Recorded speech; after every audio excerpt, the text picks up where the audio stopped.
Iniciando a gravação em 3, 2, 1.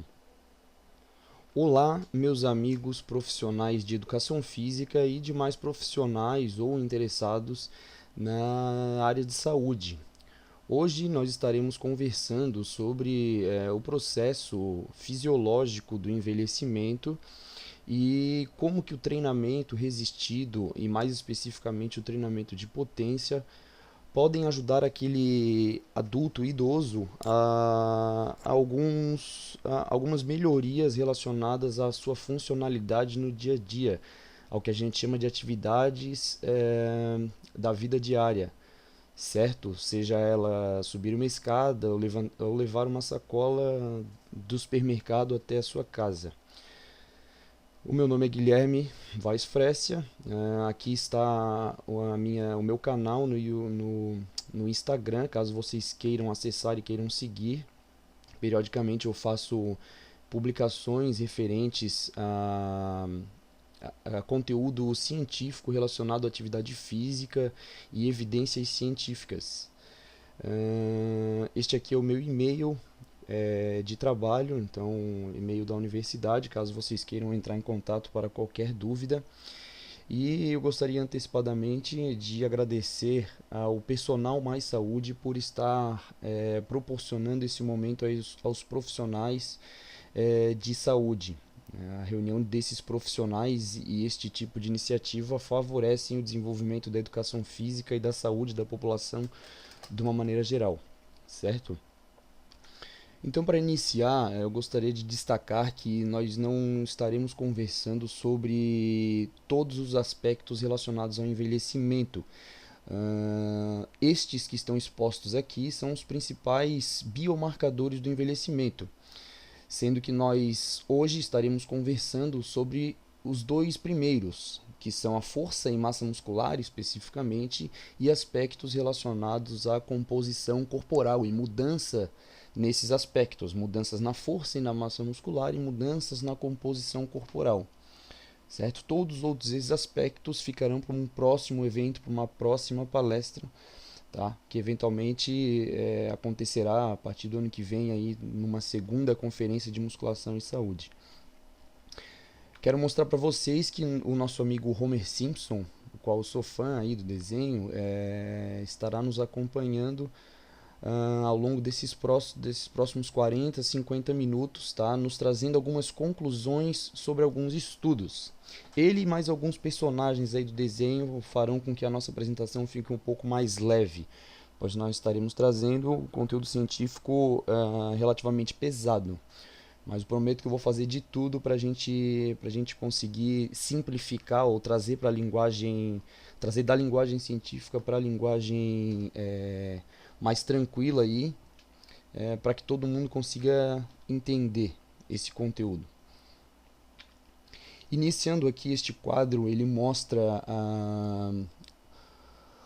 no eixo vertical aqui uma variável que a gente chama de funcionalidade física ou função física, certo? E no eixo horizontal, desabilidade ou inabilidade, para falar a verdade. Então, no processo de envelhecimento, certo? Nós seres humanos, nós perdemos ao longo do tempo algumas funcionalidades físicas. Existe um conceito bem conhecido aí para quem estuda a área de envelhecimento, de terceira idade, que é a dependência ou independência funcional. Nós passamos basicamente de um estado independente, funcionalmente falando, ou seja, nós caminhamos, nós conseguimos fazer jardim, a partir pelo menos da segunda metade de vida, o ser humano consegue, ou não só consegue, mas se atém a fazer atividades físicas numa intensidade baixa, certo? Em baixas demandas.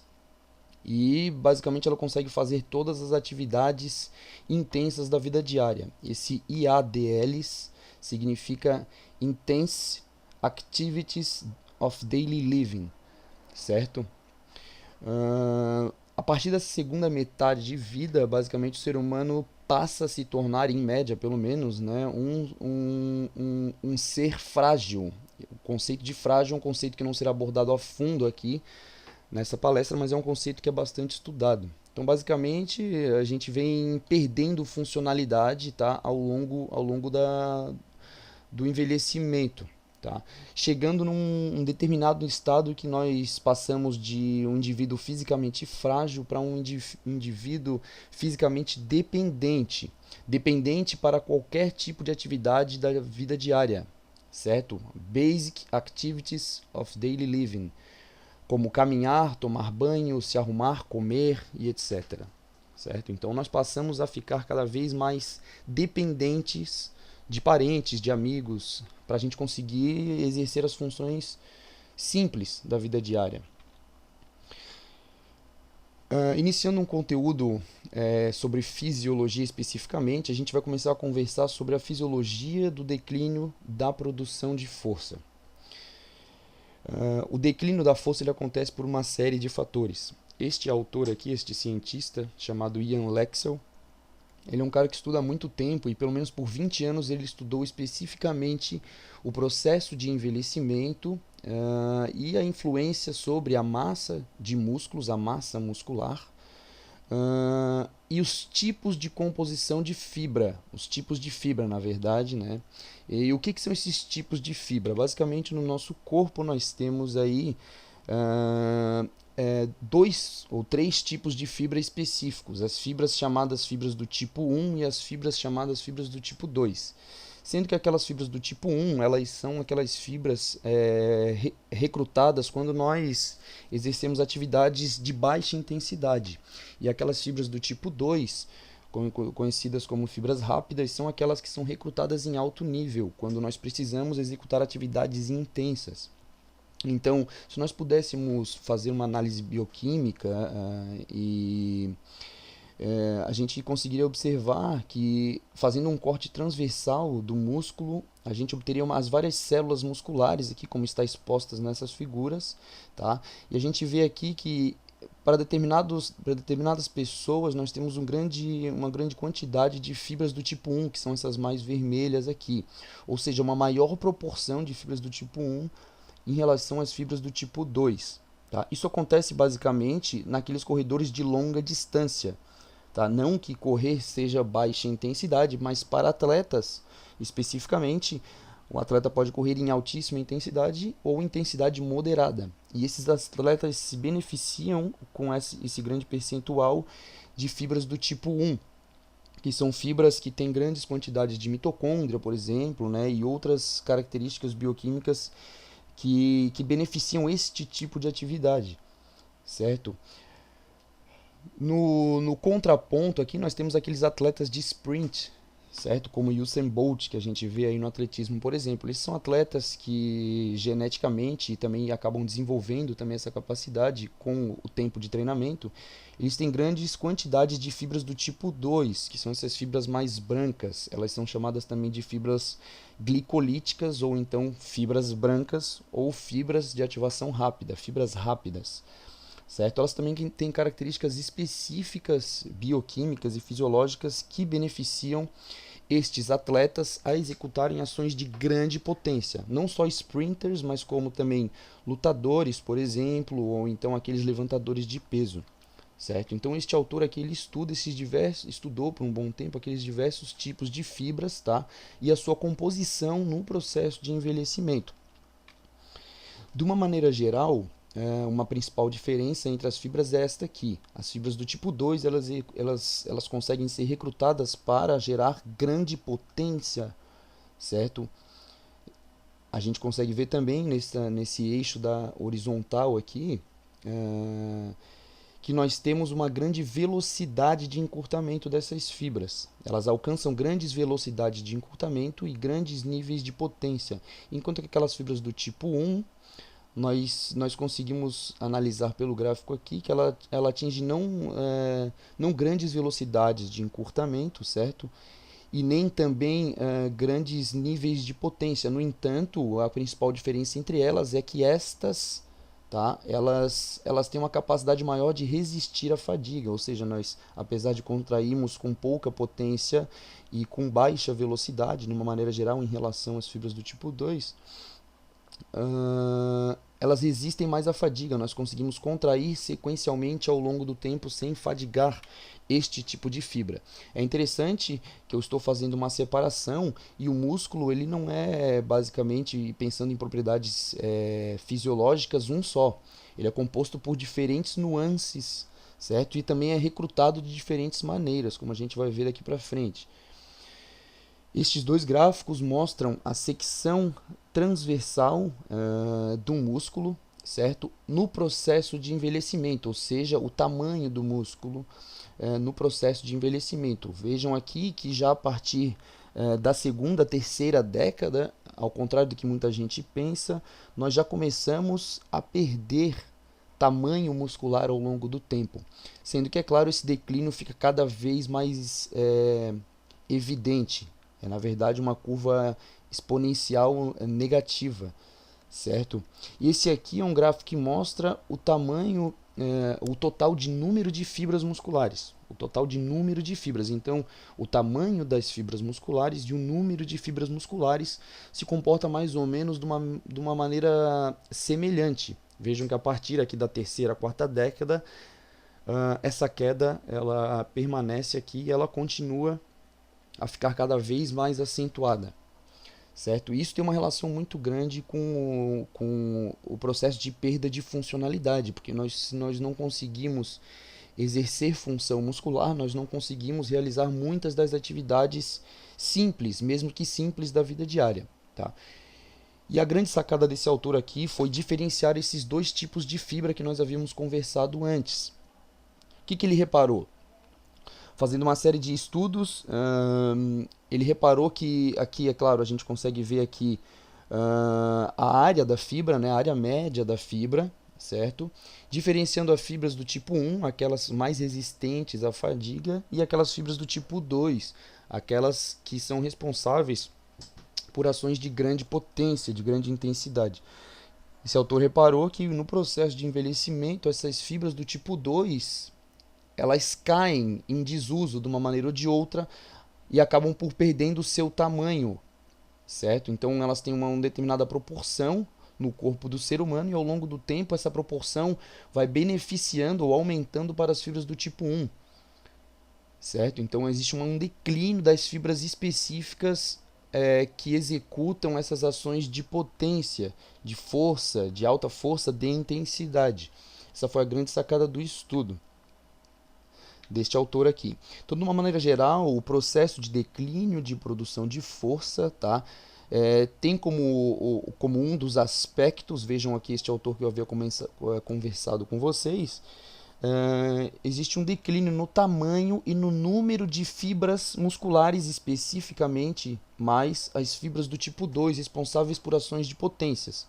Vejam que algumas coisas acompanham a este declínio, como uma diminuição da intensidade das atividades físicas diárias, uma menor capacidade de ativação, porque também a gente vai ver que não é só ter tamanho e ter números de fibra, mas também como ativar estas fibras. Isto está relacionado diretamente com o processo de produção de potência, como que nós ativamos essas fibras, sejam elas do tipo 1 ou do tipo 2. Mais especificamente do tipo 2, já que nós estamos falando de potência.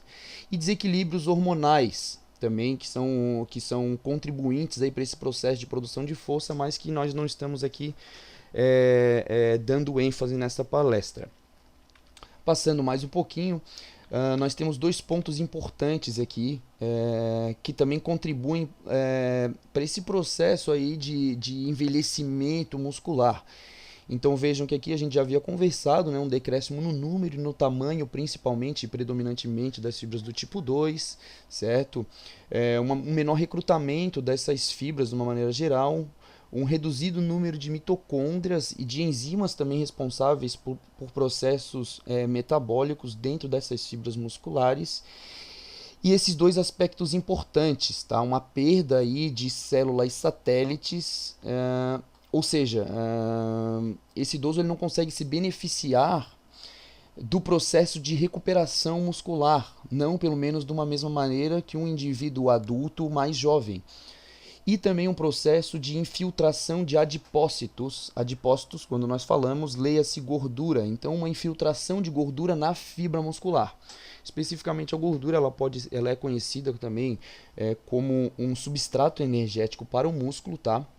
Mas esta infiltração muscular de tecido adiposo, de gordura intramuscular, ela é responsável também por perda de funcionalidade. Eu vou mostrar numa próxima imagem como que isso pode realmente dificultar algumas coisas relacionadas à funcionalidade do idoso, certo? Existe um conceito bem conhecido no processo de envelhecimento que é a sarcopenia. Então aqui a gente consegue ver um processo, primeiro, que contínuo, certo? É um processo que se retroalimenta. De uma maneira geral, no processo de envelhecimento, nós temos uma perda da taxa metabólica, já que nós também diminuímos a quantidade de atividades intensas de uma maneira geral, tá? Uma perda de força e de potência e também uma perda de consumo de oxigênio. O pessoal sabe aí que os nossos músculos consomem oxigênio e aquelas pessoas que têm uma maior quantidade de massa muscular consomem mais oxigênio. Se nós perdemos massa muscular ao longo do tempo, nós também perdemos capacidade de consumir oxigênio. Esses músculos, eles absorvem, né, oxigênio que passa pela corrente sanguínea, e isso é utilizado na respiração celular, certo? E vejam as consequências da perda desses parâmetros aqui funcionais. No processo de envelhecimento, a gente acaba perdendo velocidade de caminhada e uma inabilidade de outras atividades de uma maneira geral. Uma perda de gasto energético, certo? Desnutrição crônica ao longo do tempo, e esse processo acaba se retroalimentando, tá? Porque níveis inadequados de ingestão calórica não beneficiam a construção muscular. Então a pessoa fica cada vez mais inativa, cada vez mais lenta, cada vez menos potente, cada vez mais doente, tá? E esse processo é conhecido como sarcopenia. É um processo complexo, com diversas variáveis atuando, mas é um processo cíclico, sempre para o negativo, até que em um determinado momento a pessoa fica realmente dependente, tá? Não conseguindo executar nenhum tipo de atividade na vida diária, inclusive com aspectos relacionados à perda de peso também, já que a maior parte do peso do nosso corpo está nos músculos, cheios de água e etc, tá? Esse estudo aqui é muito interessante porque ele traz uma relação entre essa quantidade de gordura intramuscular, a massa muscular e a força muscular em indivíduos adultos. Aqui a gente consegue ver que ao longo do tempo, no processo de envelhecimento, já a partir dos 70 anos de idade, o indivíduo homem ele perde força tanto quanto a mulher. Mas é claro que o homem, de uma maneira geral, tem níveis de forças maiores do que as mulheres, mas vejo que a inclinação é bem semelhante. O processo de envelhecimento e de perda de força é bem semelhante entre homens à esquerda e entre mulheres, tá? Mas um aspecto muito interessante que esse estudo trouxe foi que aqui a gente observa o declínio de massa magra, leia-se aqui, o declínio de massa muscular no processo de envelhecimento, tanto em homens quanto em mulheres. A gente consegue observar o seguinte, que nós temos uma inclinação, comparando aqui apenas à esquerda o quadro dos homens, os dois quadros dos homens, neste quadro acima aqui nós temos uma perda de massa muscular não tão acentuada quanto a perda de força. Então vejam que alguma coisa está acontecendo nesse processo de envelhecimento. Não que a massa muscular se preserve, mas parece que a gente perde força de maneira muito mais acentuada, tanto para homens quanto para mulheres. De uma maneira geral, isso é resumido como qualidade muscular. Então pensem naquela pessoa que vocês conhecem aí que é magra e que é muito forte. Essa pessoa tem uma alta qualidade muscular. O contrário também se faz verdadeiro. E o processo de envelhecimento é responsável por desenvolver uma baixa qualidade muscular. Aqui eu trago alguns dados interessantes, né? que na verdade este estudo também traz, é que o declínio da força muscular excede o declínio da massa muscular, da quantidade de músculo. Para homens, isso representa cerca de, pelo menos, uma perda de 145 gramas por ano, ou seja, 0,8%, certo? E também uma perda de força aí em newtons metro, que é a unidade de medida para a força, de cerca de 3% por ano, por ano. E em mulheres essa perda é um pouco menor, certo? Mas acontece, a gente vê aqui que há uma quantidade menor em relação aos homens, mas o percentual ele se mantém. Tá? A combinação de obesidade com enfraquecimento muscular é denominada obesidade sarcopênica. E isso está relacionado principalmente à funcionalidade do ser humano. Tá? O ser humano passa a correr maiores riscos de queda em caminhadas ou em qualquer tipo de desenvolvimento de deslocamento corporal. Certo? Então, algo muito importante, ter força é muito importante, ter massa muscular também, mas saber como ativar essa grande quantidade de massa muscular é talvez ainda mais importante, tá? Então, a primeira conclusão do nosso amigo Homer que nós trazemos aqui é que nós perdemos força mais rapidamente que a quantidade de músculos com o envelhecimento. Passando para o estudo subsequente, eu gostaria que vocês prestassem atenção na idade média que esse estudo trouxe. Tá? Esse estudo ele faz uma série de análises com diferentes testes de funcionalidade física. Então nós temos, como por exemplo, a caminhada de 6 minutos, tá? A subida de escada e a descida de escada, e um teste bem conhecido chamado Timed Up and Go, que é um teste onde o indivíduo, o idoso especificamente, ele se levanta da cadeira, percorre uma determinada distância, faz a volta num cone e volta à sua cadeira e senta-se novamente. Isso é medido por tempo, então quanto menor o tempo, melhor o desempenho daquele idoso. Significa que ele foi mais rápido naquele teste, certo? Este quadro ele mostra algumas correlações entre as variáveis fisiológicas, ou seja, aqui nós temos força, aqui nós temos o conteúdo de gordura intramuscular da coxa, tá? O conteúdo a área de gordura intramuscular na coxa e a quantidade de músculo da coxa. Então a gente vê aqui que principalmente nesses testes que eu havia falado com vocês, a força está positivamente correlacionada com o teste de caminhada, com o desempenho no teste de caminhada, tá? Não significa necessariamente que quem tem mais força caminha mais, tá? Ou caminha mais rápido, ou sobe escada mais rápido, mas pelo menos estatisticamente esse quadro mostra que parte do desempenho nesses testes de funcionalidade é explicado por a pessoa ter força e também é explicado por a pessoa ter massa muscular.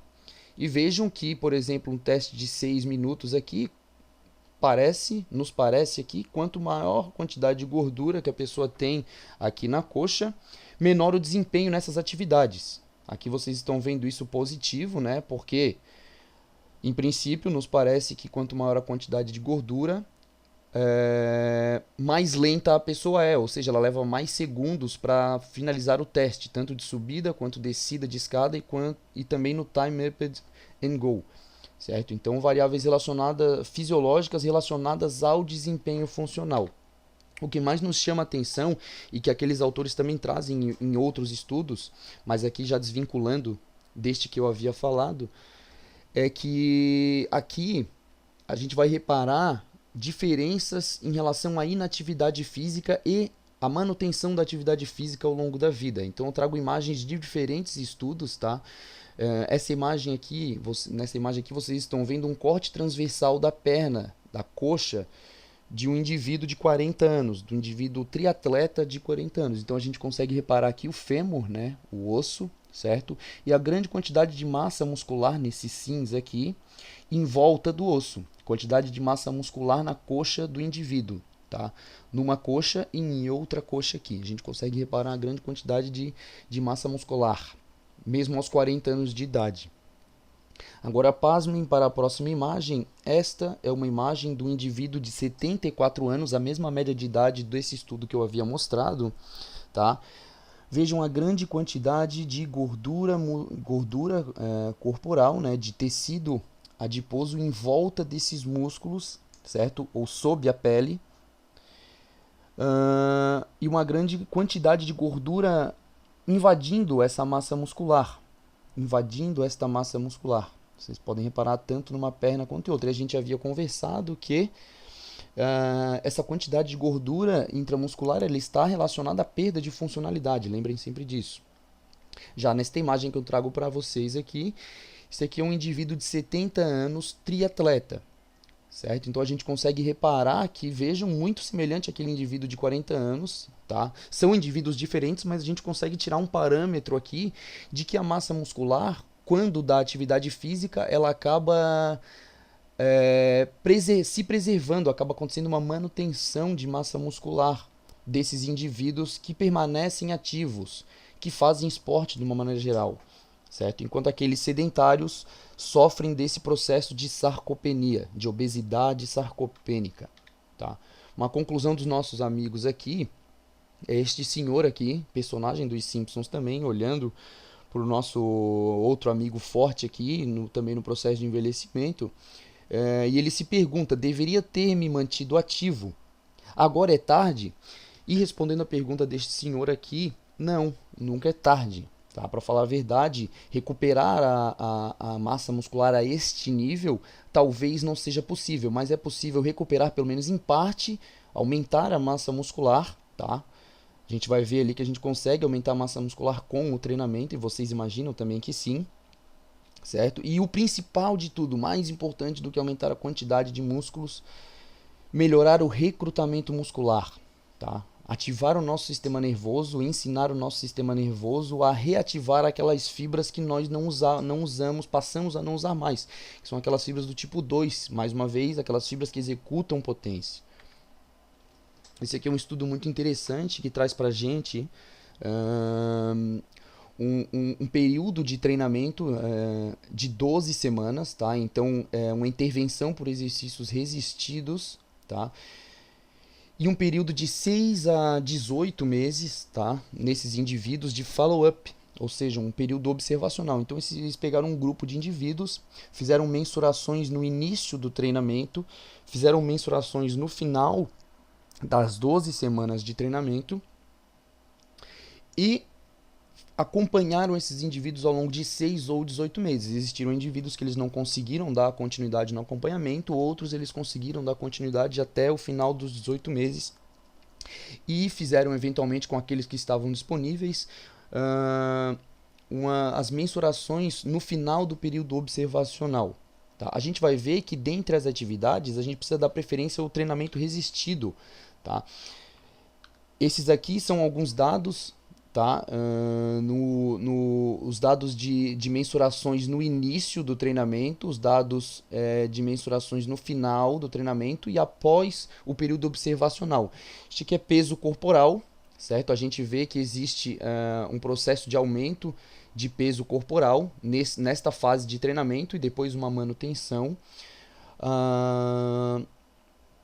O Body Mass Index, né, a gente conhece aqui como... Opa, me desculpem.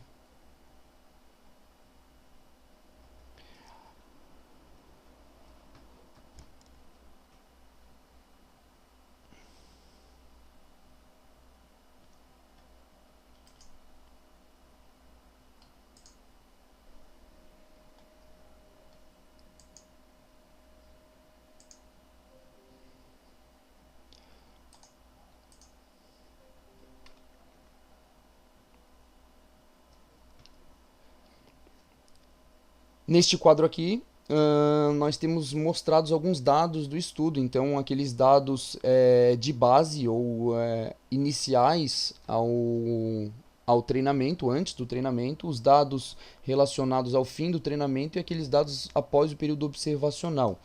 Tanto para peso corporal, quanto para índice de massa corporal, quanto para aquele teste que eu havia conversado com vocês, o Timed Up and Go, levantar-se de uma cadeira, dar a volta num cone e voltar e sentar-se na cadeira novamente. E força de quadríceps. Então, variável fisiológica e uma variável funcional. a gente vê que após o período de treinamento, essa variável funcional, ou o tempo em que a pessoa levava para executar este teste, diminuía consideravelmente e foi estatisticamente significante. Ao passo que após o período observacional, isso acaba se mantendo, certo? Então, a variável funcional ela se mantém, mas a pessoa precisa começar o treinamento para que a pessoa consiga melhorar. E a força, até de uma mesma forma, a força aumenta bastante, tá, no período de treinamento e ela chega até a diminuir neste período observacional. Para ficar mais claro aqui, a gente tem um gráfico. Então, nós temos todas aquelas medidas que foram feitas no começo ou antes de iniciar o treinamento, representadas por esta linha em vermelho aqui, certo? E todas aquelas mensurações que foram feitas após o período de 12 semanas de treinamento, tá? E nessas caixinhas coloridas aqui, nós temos ao longo dos 6 meses do período de observação, de 12 meses do período de observação e de 18 meses do período de observação. Tudo isso após o período de treinamento. A gente vê que aquelas pessoas que mantiveram apenas ou mantiveram menos de 30 minutos de atividade de lazer diário, tá?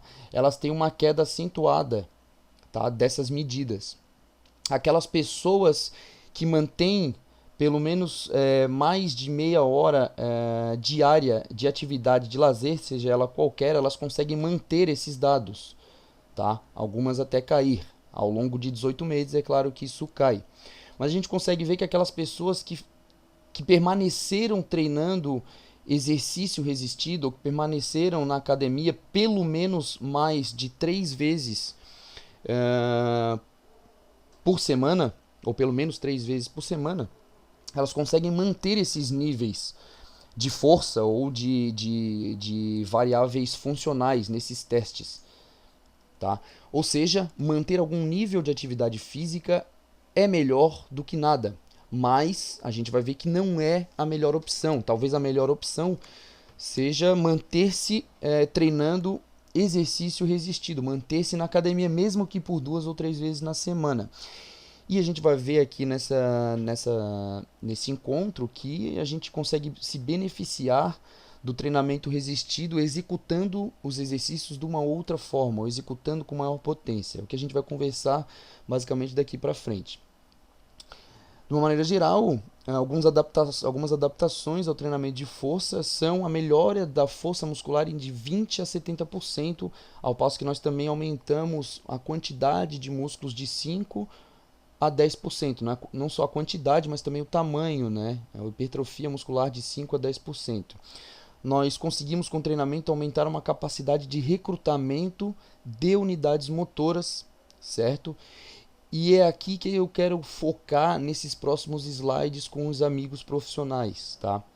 Recrutamento significa como que eu estou conseguindo ativar as fibras musculares. Aqui nós temos representadas as fibras do tipo 1, que nós havíamos conversado, aqui em vermelho, e aquelas fibras do tipo 2 em amarelo. Aquelas fibras responsáveis por execução de potência, certo? Execução de atividades intensas. Nós temos um padrão de recrutamento para qualquer tipo de atividade que nós façamos. Nós primeiro recrutamos em maior grau aquelas fibras do tipo 1, para depois, em alta intensidade, conseguirmos recrutar as fibras do tipo 2. Existe este padrão, a gente não pula direto para o recrutamento de fibras do tipo 2. O que acontece é que no envelhecimento, nós mantemos os níveis de atividade física, de uma maneira geral, em intensidade baixa, recrutando ao longo do tempo apenas fibras do tipo 1, chegando poucas vezes, como por exemplo, numa subida de escada rápida, recrutar fibras do tipo 2. Então, o destreinamento dessas fibras do tipo 2, responsáveis por potência, o destreinamento acaba sendo responsável pela diminuição da capacidade de recrutamento, pela diminuição da frequência de disparos, ou o quanto que eu estou ativando, e também a excitabilidade desses motoneurônios. Quando eu falo motoneurônios, certo? É aqueles neurônios responsáveis pelo movimento, ou responsáveis pela ativação da fibra muscular, certo? E aqui a gente vê que o processo de envelhecimento também causa uma atrofia muscular. Então, tanto a diminuição da quantidade de músculos quanto à diminuição da capacidade de recrutá-los. São adaptações ao destreinamento. Adaptações ao destreinamento, que é o que acontece de uma maneira geral com o indivíduo idoso. Aqui a gente tem só rapidinho representado nessa imagem aqui um motoneurônio, né? Então a medula espinhal aqui, motoneurônios diferentes recrutando fibras musculares diferentes, tanto do tipo 1 quanto do tipo 2, mas ali representado em cores também diferentes. Agora a gente vai começar a conversar sobre potência. Então, o que é potência? Potência na física significa força vezes velocidade. Então nós temos aqui a fórmula da potência, tá? Nós temos aqui força e distância dividido pelo tempo. Velocidade, força vezes velocidade. Isso significa o quê? Que a gente consegue aumentar potência aumentando força ou aumentando velocidade. Especificamente no treinamento, a gente não consegue aumentar as duas em grande grau ao mesmo tempo, tá? Mas nós podemos aumentar a potência treinando força ou treinando velocidade, tá? Isso aqui é um quadro clássico apresentado nos livros de cinesiologia, tá? Então a gente consegue ver que existe uma relação inversa, tá? Este quadro representa a relação força-velocidade, tá? E existe uma relação inversa entre força e velocidade. Para dar um exemplo para vocês, imaginem eu arremessando uma bola de medicine ball, uma bola grande de 10 quilos, tá? Na maior velocidade que eu consiga, tá? E arremessando uma bola de 2 quilos. Aquela bola de 10 quilos, tá? Eu executo maior quantidade de força, mas eu não consigo executar grande velocidade de movimento arremessando esta bola. Ao passo que se eu arremessar uma bola de 2 quilos, eu executo menos força do que em relação a de 10 quilos, mas eu consigo executar em alta velocidade. Então são parâmetros inversos. Basicamente, o que a gente vai conversar é que nós conseguimos aumentar a potência treinando apenas velocidade, não necessariamente botando altas cargas em academia. Esse é o conceito importante. Basicamente, a gente consegue desenvolver grande força, grande potência, me desculpem, em volta desta região aqui. Entre 30 e 40, 50% da força máxima, nós conseguimos executar movimentos com alta velocidade e, logicamente, aumentando os parâmetros de potência muscular. Então a gente vai dar ênfase em velocidade de movimento, e isso vai ser mostrado em diversos estudos daqui para frente. Esse primeiro estudo talvez seja um dos estudos interessantes, tá? Ele ainda não fala aqui especificamente de potência, mas ele traz adaptações neuromusculares durante o processo de treinamento de força, destreinamento e o retreinamento, tá? Em indivíduos de meia idade e indivíduos idosos. Então tem uma primeira amostragem aqui do estudo, em que ele separa alguns indivíduos, né, 12 indivíduos de meia idade, 10 indivíduos idosos, tá? E separa esses grupos. Essa primeira amostra aqui, esse primeiro grupo de pessoas, eles treinam durante 24 semanas, pelo menos 2, 3 vezes por semana apenas, tá? Passam por um período de destreinamento de 3 semanas, e um período de retreinamento de 21 semanas. Ou seja, pensando no ano, né? Eles treinam aqueles primeiros 6 meses, ficam parados um mês e treinam o restante do ano. Retreinam o restante do ano. E tem um outro grupo, que também é separado em meia-idade e idosos, que apenas treina até metade do ano e depois o resto do ano permanece destreinado. O que esse estudo traz de grande valia são dois aspectos, tá? O primeiro aspecto é que aqui a gente consegue observar aquele primeiro grupo que treina, tá? Aquele segundo período de destreinamento, né? Um mês, quase 3 semanas de destreinamento e um retreinamento até o final do ano. E aquele outro grande grupo separado em idosos também e indivíduos de meia idade que treina até metade do ano e destreina até o final do ano. Primeiro aspecto a gente salientar aqui é que esses indivíduos, tanto de meia idade quanto idosos, eles melhoram a força, né? Aqui está representada por extensão de perna, certo? Num teste de 1 RM, ou seja, uma repetição máxima, então uma grande força, né? São vários testes ao longo do ano aqui que são feitos, e a gente consegue reparar que já nas primeiras 8 semanas a força aumenta bastante. Ou seja, a força que a pessoa consegue recrutar para fazer uma repetição máxima neste tipo de exercício aqui. A gente consegue ver que apenas 8 semanas são necessárias para que a gente aumente bastante força, tanto em idosos quanto em indivíduos de meia idade.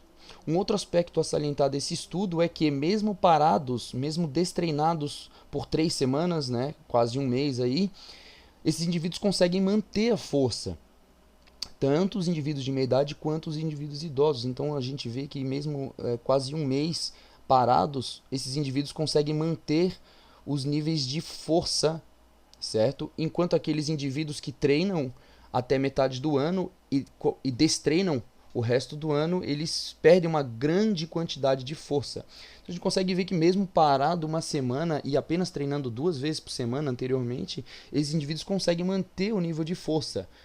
Isso nos traz uma lição que a gente precisa começar de uma maneira ou de outra. Ou seja, ganho rápido de força acontece nos primeiros 2 meses e existe manutenção, mesmo parado um mês. Tá? Algo muito importante.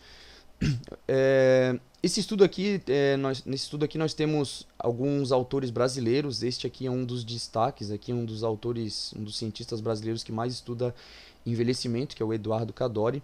E nesse estudo aqui, esses autores eles trazem adaptações fisiológicas da força, do treinamento de força e do treinamento em circuito em mulheres pós-menopáusicas. Então aqui existe uma tabela mostrando a periodização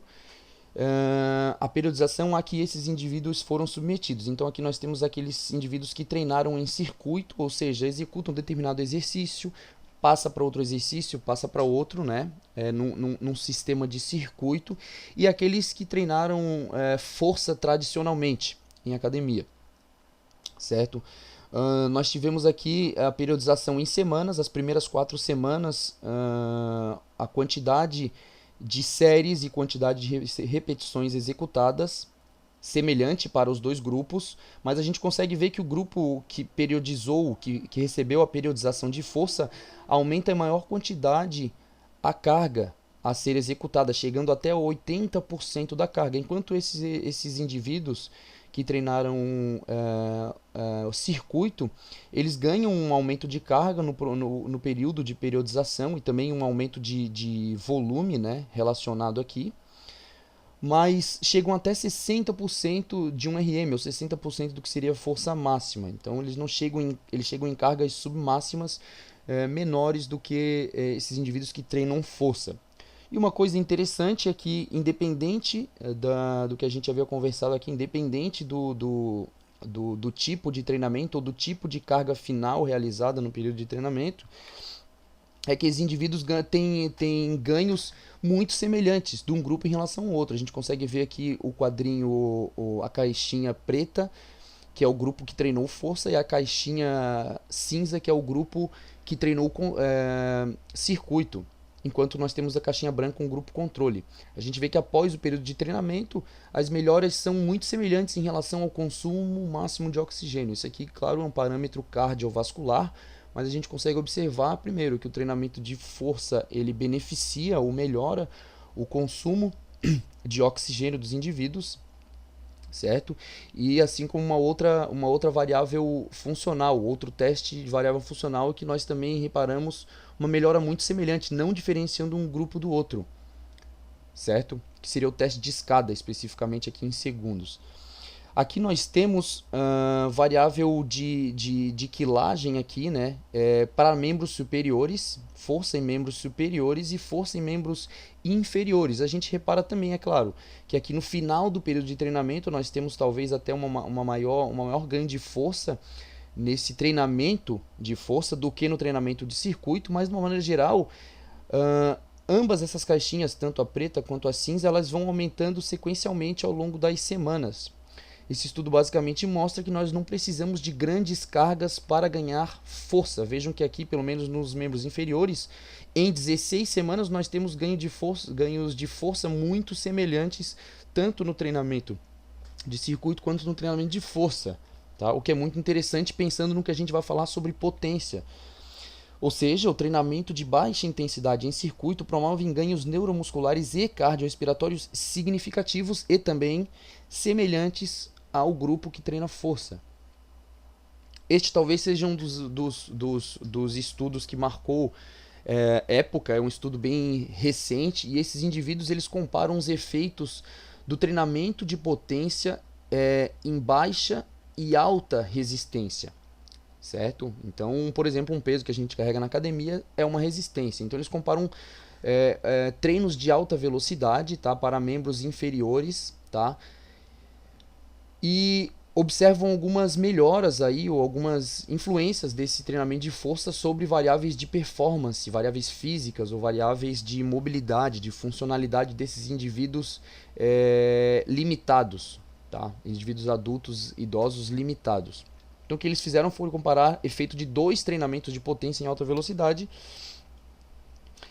Estudaram aí influência desse treinamento sobre a função neuromuscular, sobre a massa de músculos e sobre a mobilidade desses indivíduos. Foi um treinamento de 16 semanas com apenas 2 treinos por semana, com sempre treinamentos com exercícios onde eram realizadas 3 séries em torno de 10 repetições.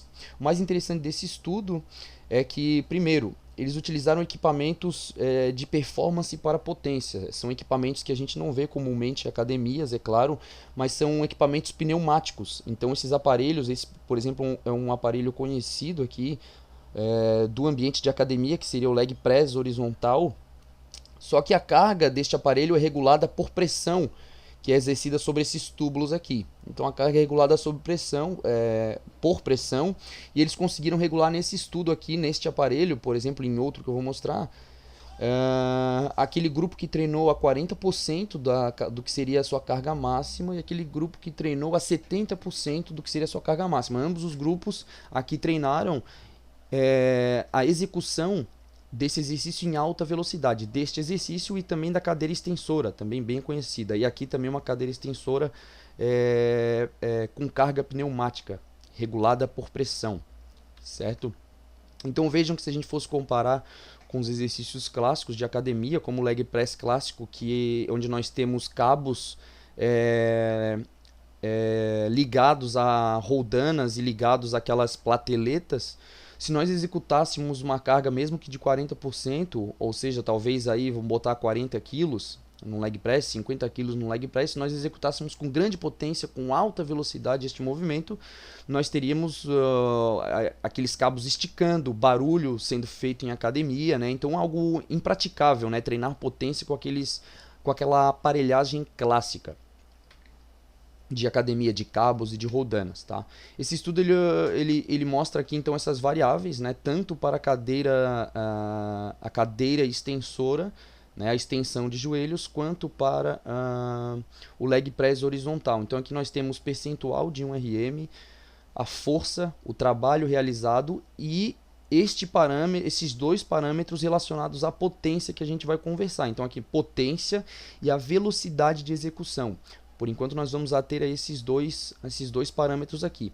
Então aqui esses dados após 3 semanas de treinamento, tá? A gente consegue reparar que as pessoas realmente aumentam o percentual do 1 RM, né? Aumentam a força, tá?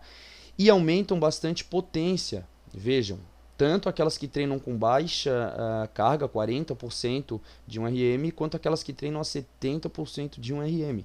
Então a gente consegue reparar aqui, ó, que nesse exercício multiarticular, né, que é o leg press horizontal, nós temos uma melhora de potência significativa para ambos os grupos, certo? Mas não uma grande diferença entre eles.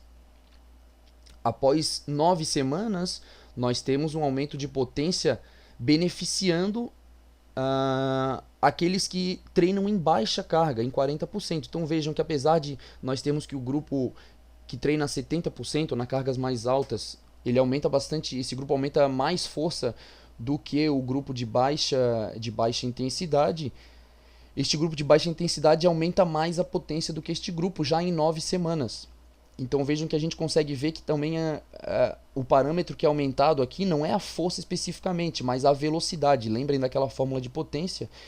Este grupo aqui tem melhoras na velocidade de movimento. E é claro, isso é justificável porque nós estamos carregando menos peso do que este grupo aqui carrega cerca de 70% do que seria o seu máximo. E outro aspecto interessante é que estes grupos de baixa intensidade, eles percebem o esforço em menor grau, ou seja, eles sentem que aquele esforço é menor. Pensando em idosos, isso seria muito interessante, né? Já que o idoso que sente, que percebe o esforço, né, em alta intensidade, ele acaba ao longo do tempo se desmotivando em relação à execução dos exercícios. E aqui um segundo dado, né, após 15 semanas, aí sim nós teríamos aumento de potência, beneficiando um pouco mais, mas não diferenciando os grupos, beneficiando um pouco mais o grupo de alta intensidade, ao passo que a velocidade ainda é beneficiada pelo grupo de baixa intensidade. E ainda o esforço percebido também menor em relação àqueles que treinam alta intensidade. Esse aqui é o nível de ativação por eletromiografia, certo? É um dos testes que é realizado aí para se averiguar a atividade muscular. A gente vê que do início do treinamento, a caixinha branca, para o final do treinamento, a gente tem tanto para o grupo de baixa carga quanto para o grupo de altas cargas uma melhora significativa após o treinamento. E muito semelhante, para falar a verdade, entre eles, sem diferenças significativas. Tá? Esse aqui é um teste chamado de Short Physical Performance Battery Test, é uma bateria de testes de elevar-se de uma cadeira até fazer voltas no cone e subir degraus, uma série de testes, incluindo até teste de equilíbrio. A gente vê que ambos os grupos ganham performance após o período de treinamento. Ambos ganham, apesar de este grupo que treina força ganha um pouco mais de performance, mas estatisticamente não foi conferida diferenças entre os grupos. Aqui um grande resumão, né? Então, após 4 semanas, a modificação do início do treinamento para o final de treinamento, para potência e velocidade de contração, certo? Tanto para os grupos de baixa intensidade quanto para os grupos de alta intensidade. A gente vê aqui, esse aqui são dados estatísticos que a gente não precisa explicá-los a fundo, mas não existem diferenças entre os grupos com o treinamento, tanto para altas cargas quanto para baixas cargas. Tá? Apesar de que após 16 semanas, a diferença do início do treinamento para o final aumenta, né? Uma grande diferença estatística do início do treinamento para o final do treinamento, para ambos os grupos, vejam, todos têm diferenças estatísticas, mas entre os grupos não há diferença estatística. Tá? Isso é importante se citar.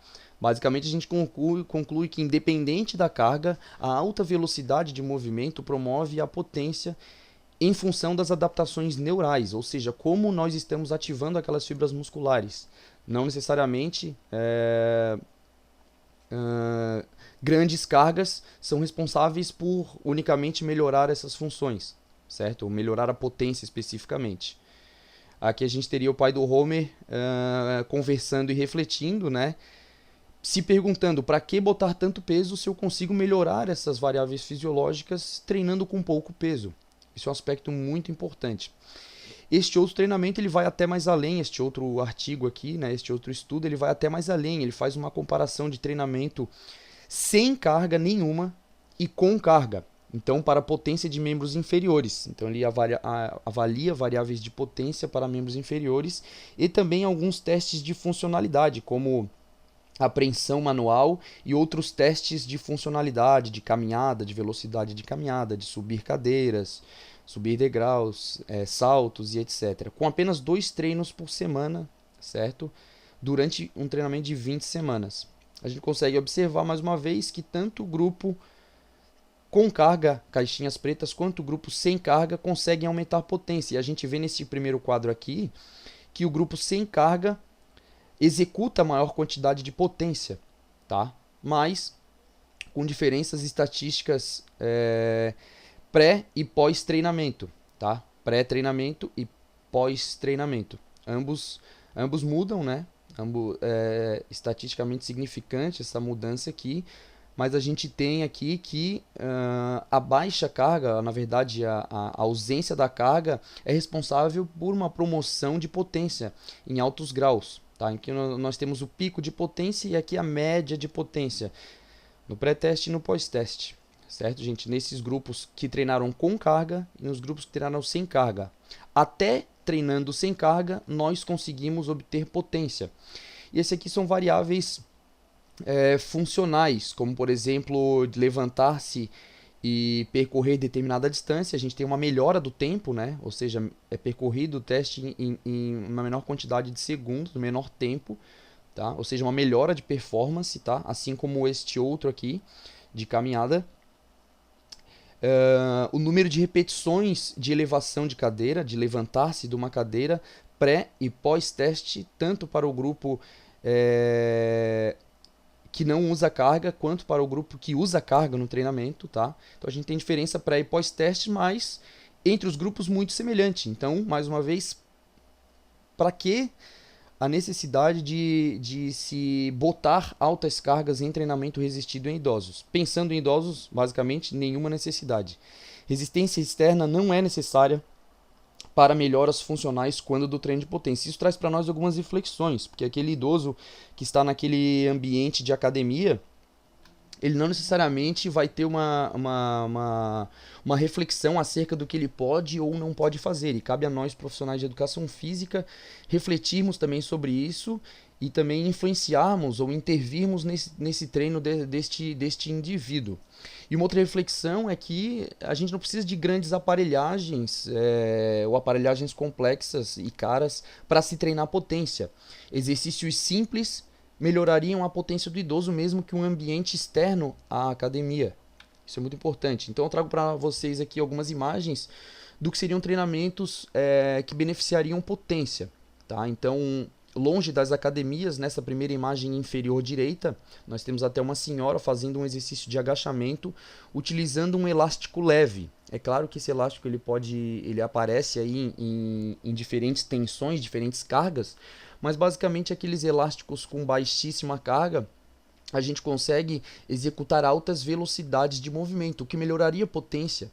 Tá? Aqui a gente tem uma moça aqui fazendo uma rotação de tronco, certo? Uma rotação direita de tronco aqui, com elástico também. Atentando para vocês que a gente pode executar esse movimento em alta velocidade. E é nisto que eu gostaria de enfatizar com vocês, certo?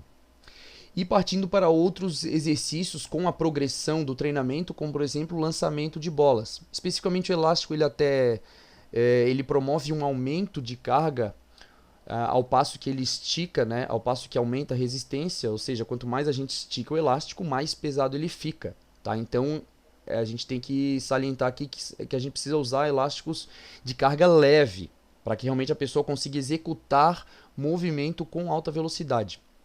Bolas leves também, com bolas leves nós conseguimos fazer movimentos de arremesso, com rotação de tronco ou apenas com o braço e etc. Tá? Partindo para movimentos onde nós conseguimos executar saltos. Então o salto é responsável por um ciclo de encurtamento e alongamento das fibras musculares, dos músculos responsáveis pelos movimentos. Então, por exemplo, esse aqui, nesta imagem, a gente tem exemplificado aqui um treinamento de pliometria. Então, a pessoa sai de um box ou de uma caixa com determinada altura, pisa no chão em máxima velocidade, ou seja, com o menor tempo de contato no chão possível, e sobe até outra caixa. Existem diversos tipos de treinamento em pliometria. A pessoa pode saltar de lado, né, para um lado, para o outro, em zigue-zague. A pessoa pode saltar de cima da caixa, de um chão em direção ao outro chão, em direção ao outro chão aqui.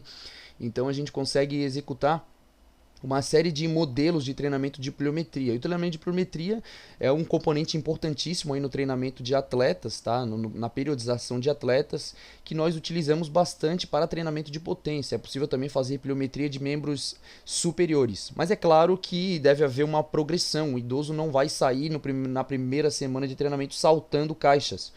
Tá? É preciso haver uma progressão de potência, mas se vocês me perguntarem que o idoso pode fazer treinamento de pliometria, sim, ele pode. É claro que deve ser examinado também problemas articulares relacionados ao corpo deste idoso. Então, quando se fala em idoso e esse processo de envelhecimento, a gente tem que tomar muito cuidado em relação às avaliações físicas que são feitas. Vamos finalizando aqui o nosso encontro, a nossa palestra, aqui eu trago para vocês um estudo já, né, uma revisão sistemática de 2016, ou seja, um estudo que traz uma série de revisões dos mais diversos artigos relacionados a envelhecimento, potência muscular e função física ou performance física, tá? Esse estudo ele traz uma série de quadros comparando esses diversos estudos feitos na revisão. Então aqui, por exemplo, ele tem testes de força, certo? Comparados a variáveis, a variáveis funcionais, como aqueles testes de caminhada, o chair raise, que é levantar-se de uma cadeira, o teste de 6 minutos, teste de 400 metros de caminhada, por exemplo. Tá? Então ele faz correlações entre a potência muscular e a força muscular com essas variáveis de mobilidade, ou variáveis funcionais, né? Quando a gente chama de variáveis funcionais, vocês lembram aí também de treinamento funcional. Então ele faz essas comparações. E a gente vê aqui que a potência explica mais o desempenho dessas variáveis, desses testes funcionais do que a força. Vejam que aqui, ó, potência em relação à força explica mais o desempenho nessas atividades. Quase em todos os estudos, a potência explica mais do que a força. Então, a potência muscular é um melhor preditor de performance funcional do que a força muscular. Não estou dizendo que força muscular não é importante. Lembrem que numa periodização a gente deve partir de uma menor força muscular para uma maior força muscular. Mas um dos problemas que eu vejo acontecendo em academia, sequencialmente, é o quê? Aquele idoso que começa treinando pouco peso e execuções de movimento lentas. Tá? Enquanto a gente poderia executar aqueles movimentos com alta velocidade, mesmo que da baixa carga. Tá? Essa talvez seja uma das principais reflexões aqui dessa palestra. Esse aqui são outros estudos também relacionados, quase todos aqui a potência se beneficia mais, ou a potência explica mais a performance desses testes funcionais. É essa reflexão que esse estudo traz. Aqui ele traz o tipo de treinamento, tá? O tipo de treinamento, as máquinas, a frequência de dias e a duração do treinamento, certo? Relacionando essas variáveis funcionais com os resultados de potência, tá? De testes de potência, tá?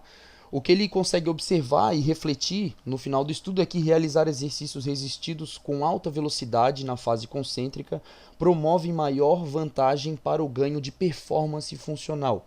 Então a gente vê aqui, ó, treinamento resistido tradicional e treinamento de potência. Vejam que aqui o treinamento de potência parece ser responsável por uma melhor performance nessas atividades funcionais. Vejam aqui, potência maior que treinamento resistido tradicional, ou Traditional Resistance Training, certo, gente? Então a gente consegue observar nesses diversos estudos aqui, certo? Uma outra reflexão é algo relacionado a variáveis também, a métodos de treinamento, na verdade, certo? E na carga de execução, mais ou menos como aquele estudo que eu havia mostrado, né? Aqui está aquele estudo, aquela referência, vejam, comparando os 70%, tá? Carga 70%, aquele grupo de alta carga com grupo de baixa carga. A gente vê performances semelhantes em relação à potência. A gente vê aqui quase tudo igual, né? A potência em baixa intensidade e em alta intensidade. Potência em baixa intensidade e potência em alta intensidade. Certo? Então a gente consegue ver, analisar aqui esta reflexão, que o treinamento de potência com cargas mais baixas, cerca de 20 a 40%, promovem menores percepções de esforço para ganhos semelhantes. Ou seja, naquele estudo a gente já havia refletido esse tipo de coisa, mas aqui a gente consegue ver outros dois que trazem esse modelo de estudo, né? Comparando baixas cargas com altas cargas, ambas treinadas em velocidade, mas a baixa carga é percebida pelo indivíduo como um menor esforço, mesmo executando em alta velocidade, certo? Então talvez algo mais adaptável para o contexto do idoso. Como recomendações gerais eu trago que nós devemos utilizar alguns exercícios, né, que eliminem a desaceleração ao longo do movimento. Se formos utilizar elástico, por exemplo, tentemos utilizar elásticos leves, tá, que não promovam grande desaceleração. Se a gente conseguir executar o exercício em alta velocidade, nós vamos aumentar bastante a potência.